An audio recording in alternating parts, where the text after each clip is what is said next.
It was one of the most famous trials of all time, set in Dayton, Tennessee. Next year will mark the 100th anniversary of the Scopes trial. 100 years, wow. Today, a museum stands where the trial once took place, dedicating to educating kids about what actually happened. Tonight, we take a closer look at a very interesting reenactment in What's Right with Our Schools. The question is whether or not Mr. Scopes taught that man descended from a lower form of animal. Over the years, we've had an opportunity many times to go on the road with portions of the full production, especially the examination of Brian by Darrow. You do believe that he made them, that he made such a fish. And after many years of doing a full production, coming out of COVID, we knew we had to do a mini production, minimize cast.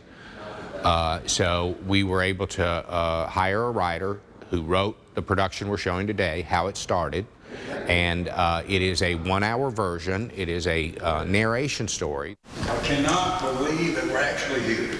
A very enthusiastic grandfather is bringing his grandson to the courtroom where the trial of the century occurred, where William Jennings Bryan and Clarence Darrow battled for 8 days. The county did build a new justice center. They moved almost 4 years ago now.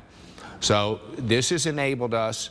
Now, much of the building is a county administration building, but the courtroom, it's given us longer hours for the museum. So it's enabled us to develop programs like this and do things other than just that one weekend in July. You are getting to sit in the actual room that this took place in 1925. The audience today will be sitting in the original chairs that the audience sat in 1925. The furniture, the judge's bench, the lawyer's tables, the jury's chairs, they've all been preserved. So you have the unique opportunity of sitting in the very room where Darrow and Brian exchanged words and hearing it come alive. You get a much more personal experience, you know what I mean? You feel connected to it a lot more. I think it's pretty cool. I like how they're arguing and being sarcastic. It's just as easy to believe the miracle of Jonah as any other miracle in the Bible.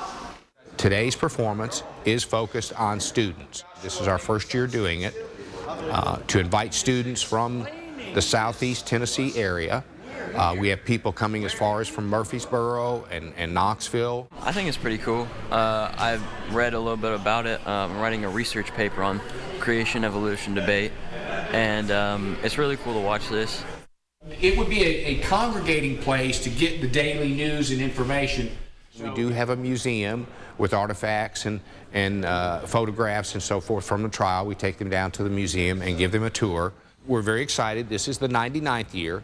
Next year is the 100th anniversary of the trial. So being able to build up to this and build up for that centennial series of events is very exciting.